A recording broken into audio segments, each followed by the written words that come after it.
नमः ॐ विष्णुपादाय कृष्णप्रेष्ठाय भूतले श्रीमदे भक्तिवेदान्त स्वामिन् इति नामिने।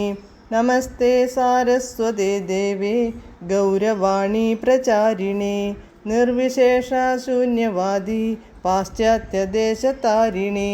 जय श्रीकृष्ण चैतन्य प्रभु नित्यानन्द श्री अद्वैत गदाधर श्रीवासादि गौरभक्तवृन्द। हरे कृष्ण कृष्ण कृष्ण हरे हरे, हरे राम राम राम हरे हरे। हरे कृष्ण कृष्ण कृष्ण हरे हरे, हरे राम राम राम हरे हरे। हरे कृष्ण कृष्ण कृष्ण हरे हरे, हरे राम राम ഹരേ ഹരേ. പരമദിവ്യോത്തമ പുരുഷനായ ശ്രീകൃഷ്ണ ഭഗവാന്റെ കഥകളാണ് ശ്രീകൃഷ്ണ എന്ന പുസ്തകത്തിലൂടെ പറയുന്നത്. ഓം നമോ ഭഗവതേ വാസുദേവായ, ഓം നമോ ഭഗവതേ വാസുദേവായ, ഓം നമോ ഭഗവതേ വാസുദേവായ. നാരായണം നമസ്കൃത്യ നരം ചൈവ നരോത്തമം ദേവീം സരസ്വതീം വ്യാസം തതോ ജയമുദീരയേത്. നഷ്ടപ്രായേഷു ഭദ്രേഷു നിത്യം ഭാഗവത സേവയാ ഭഗവത്യുത്തമശ്ലോകേ ഭക്തിർഭവതി നഷ്ടികീ. അധ്യായം 83. വസുദേവർ അനുഷ്ഠിച്ച യാഗകർമ്മങ്ങൾ. Page number 824. ആ സമയത്ത് രാജാ ധൃതരാഷ്ട്രർ, വിതുരർ, യുധിഷ്ഠിരൻ, ഭീമൻ, അർജുനൻ, ഭീഷ്മദേവൻ, ദ്രോണാചാര്യർ, കുന്തി, നകുലൻ, സഹദേവൻ, നാരദൻ, ഭഗവാൻ വ്യാസദേവൻ, മറ്റ് ബന്ധുക്കൾ, സ്വന്തക്കാർ എന്നിവർ പിരിഞ്ഞു പോകാൻ തുടങ്ങിയപ്പോൾ അവർക്ക് വിയോഗദുഃഖം അനുഭവപ്പെട്ടു. അതിനാൽ വികാരാവേശത്തോടെ അവരെല്ലാം യദുവംശത്തിലെ ഓരോ അംഗത്തെയും കെട്ടിപ്പിടിച്ചു. യാഗവേദിയിൽ കൂടിയിരുന്ന മറ്റു പല ആളുകളും പിരിഞ്ഞുപോയി. അതിനുശേഷം ഭഗവാൻ കൃഷ്ണനും ഭഗവാൻ ബലരാമനും രാജ ഉഗ്രസേനനോടൊപ്പം നന്ദമഹാരാജാവിൻ്റെയും ഗോപന്മാരുടെയും നേതൃത്വത്തിലുള്ള വൃന്ദാവനവാസികൾക്കു എല്ലാത്തരം ഉപഹാരങ്ങളും നൽകി അവരെ ആരാധിച്ചു സംതൃപ്തരാക്കി. സൗഹൃദത്തിൻ്റെ വികാരാധിക്യത്തോടെ വൃന്ദാവനവാസികൾ യദുവംശത്തിലെ അംഗങ്ങളോടൊത്ത് ഏറെ നേരം അവിടെ തന്നെ നിന്നുപോയി. ഈ യാഗം നടത്തിക്കഴിഞ്ഞപ്പോൾ വസുദേവർ ഏറെ സംതൃപ്തനായി. അദ്ദേഹത്തിനുണ്ടായ സന്തോഷത്തിന് അതിരില്ലായിരുന്നു. കുടുംബാംഗങ്ങളെല്ലാം അദ്ദേഹത്തോടൊപ്പം ഉണ്ടായിരുന്നു.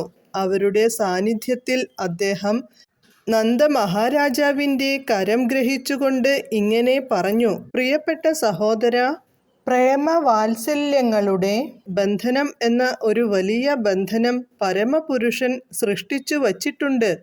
ഇത്തരമൊരു സ്നേഹബന്ധത്തെ അറുത്തുമുറിക്കാൻ മഹർഷിമാർക്കും പുണ്യാത്മാക്കൾക്കും പോലും ഏറെ വിഷമമുള്ള കാര്യമാണെന്നു എനിക്ക് തോന്നുന്നു. പ്രിയപ്പെട്ട സഹോദര, അങ്ങ് എന്നോട് ആത്മാർത്ഥമായ സ്നേഹം കാണിച്ചിട്ടുണ്ട്. അത് മടക്കിത്തരാൻ എനിക്കു കഴിഞ്ഞിട്ടില്ല.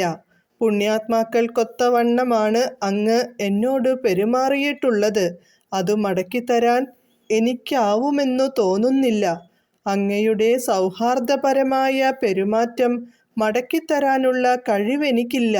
എന്നാലും നമ്മുടെ ബന്ധം ഒരിക്കലും തകരുകയില്ലെന്ന് എനിക്ക് വിശ്വാസമുണ്ട്. നമ്മുടെ സുഹൃത് ബന്ധം എക്കാലവും തുടരണം. അങ്ങ് എന്നോട് കാണിക്കുന്ന സ്നേഹത്തിൻ്റെ ഒരംശം പോലും മടക്കിത്തരാനാവാത്തതിൽ എന്നോട് ക്ഷമിക്കണം. പ്രിയപ്പെട്ട സഹോദര, ആദ്യമൊക്കെ ഞാൻ ബന്ധനത്തിലകപ്പെട്ടു പോയതിനാൽ ഒരു സ്നേഹിതൻ എന്ന നിലയിൽ അങ്ങയെ സേവിക്കാൻ ഒരിക്കലും എനിക്കു കഴിഞ്ഞില്ല. ഇപ്പോൾ ഞാൻ വേണ്ടത്ര ഐശ്വര്യ സമൃദ്ധികളുള്ളവനാണെങ്കിലും എൻ്റെ ഭൗതിക സമൃദ്ധി എന്നെ അന്ധനാക്കി. അതിനാൽ ഇപ്പോഴും അങ്ങയെ വേണ്ടതുപോലെ സംതൃപ്തനാക്കാൻ കഴിയുന്നില്ല. പ്രിയപ്പെട്ട സഹോദരാ, അങ്ങ് എത്രയോ നല്ലവനും കുലീനനുമാണ്. എല്ലാവരെയും അങ്ങ് ആദരിക്കുന്നു. എന്നാൽ ആരാധിക്കപ്പെടാൻ അങ്ങ് ഒട്ടും താൽപ്പര്യം കാണിക്കുന്നുമില്ല. ജീവിതത്തിൽ ശുഭകരമായ പുരോഗതി ആഗ്രഹിക്കുന്നവന് ഒരിക്കലും അവനെ അന്ധനും അഹങ്കാരിയുമാക്കുന്ന വിധത്തിൽ അതിരുകവിഞ്ഞ ഭൗതിക സമൃദ്ധി ഉണ്ടാകരുത്. അവൻ അവൻ്റെ ബന്ധുക്കളെയും സുഹൃത്തുക്കളെയും വേണ്ട രീതിയിൽ സംരക്ഷിക്കേണ്ടതാണ്. വസുദേവർ നന്ദമഹാരാജാവുമായി ഈ വിധത്തിൽ സംസാരിക്കുമ്പോൾ നന്ദമഹാരാജാവിൻ്റെ പേരിലും നന്ദമഹാരാജാവു തൻ്റെ നന്മയ്ക്കുവേണ്ടി ചെയ്തിട്ടുള്ള പ്രവർത്തനങ്ങളുടെ പേരിലും ഉണ്ടായ വികാരാധിക്യത്തിനു അദ്ദേഹം കീഴ്പ്പെട്ടുപോയി. അതിൻ്റെ ഫലമായി അദ്ദേഹത്തിൻ്റെ നേത്രങ്ങൾ ബാഷ്പപൂർണങ്ങളായി. അദ്ദേഹം കരഞ്ഞു തുടങ്ങി. സുഹൃത്തായ വസുദേവനെ പ്രീതിപ്പെടുത്താനുള്ള ആഗ്രഹം കൊണ്ടും കൃഷ്ണനോടും ബലരാമനോടുമുള്ള സ്നേഹത്തിൻ്റെ വാത്സല്യപൂർണമായ ബന്ധനം കൊണ്ടും നന്ദമഹാരാജൻ അവരോടൊത്ത് 4 മാസം ചെലവഴിച്ചു. ഈ കാലയളവിൽ യദുക്കൾ മുഴുവൻ അവർക്കു മതിവരുവോളം വൃന്ദാവനവാസികളെ സന്തോഷിപ്പിക്കാൻ ശ്രമിച്ചു. നന്ദമഹാരാജാവിനും ബന്ധുക്കൾക്കും വസ്ത്രാഭരണങ്ങളും മറ്റും വിലപിടിച്ച വസ്തുക്കളും നൽകി സംപ്രീതരാക്കി. അവർക്കൊക്കെ പരിപൂർണ തൃപ്തിയായി. വസുദേവരും ഉഗ്രസേനനും ഭഗവാൻ കൃഷ്ണനും ഭഗവാൻ ബലരാമനും ഉദ്ധവരും മറ്റു യാദവ പ്രമാണികളും നന്ദമഹാരാജാവിനും ബന്ധുക്കൾക്കും ഉപഹാരങ്ങൾ സമ്മാനിച്ചു. ഈ സമ്മാനങ്ങളൊക്കെ സ്വീകരിച്ച ശേഷം നന്ദമഹാരാജാവ് സംബന്ധികളുമൊത്ത് വ്രജഭൂമിയായ വൃന്ദാവനത്തിലേക്കു നടകൊണ്ടു. പക്ഷേ വൃന്ദാവനവാസികളുടെ മനസ്സ് കൃഷ്ണനിലും ബലരാമനിലും തങ്ങി നിന്നു. അതിനാൽ മനസ്സില്ലാതെയാണ് അവർ വൃന്ദാവനത്തിലേക്കു മടങ്ങിയത്. തങ്ങളുടെ ബന്ധുക്കളും സുഹൃത്തുക്കളുമെല്ലാം പിരിഞ്ഞു പോകുന്നതു കണ്ട വൃഷ്ണിവംശത്തിലെ ആളുകൾ വർഷക്കാലം സമീപിച്ചിരിക്കുന്നതു മനസ്സിലാക്കി ദ്വാരകയിലേക്കു മടങ്ങാൻ തീരുമാനിച്ചു.